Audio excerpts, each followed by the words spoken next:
300 টাকা কামাই মাছ তা কি করলি? জি ওস্তাদ আমরা শাবাশ বেটা। এ রবি ভাই দাঁড়াও। হ্যাঁ কি কইবে কও।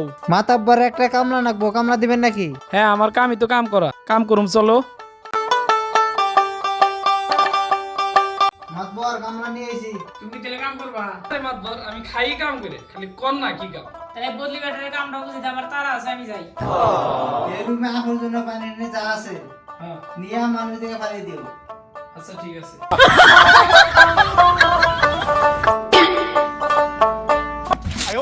আপনি তো আপনি দেখে কাজ করতে পারেন না, চলেন আজকে মাতবার কাছে বিচার দিন। মাতবার সাহেব, এটা কেমন কামলা রাখছেন? রাস্তাঘাটে চলাফেরা করা যায় না, এই যে ভিজে আমার কি করছে এর সূক্ষ্ম বিচার চাই। ঠিক আছে তুমি যাও, এটা দেখতেইছি। এর সাথে বদলি ব্যাটারে ধরে নিয়ে শাবাশ বেটা। এ ভাই মাতাব্বার ডাহে। কিছু মাতবর ডাইন কে? এই মেয়ে কি কাম করো না, তোমার নাম কম বিলে নাই, কি করে কাম করো? কে মাতবর আপনি যা কাজ করো গেছেন তাই করছি, আমি আবার করলাম নাকি? এই মিয়া আপনি কি কইছেন পানি মাইশের উপরে ফেলাও? আরে মাতবর আপনি আমার কাছে মানুষ দেখে ফেলাইতে, আমি মানুষ দেখে ফেলাইছি। এর মেয়ে রাহিন কাজ করুন না, আপনি আর কাম দেখো রে। এরপরে দেখি ভালো আমরা নার্স করে রাখতে পারবো।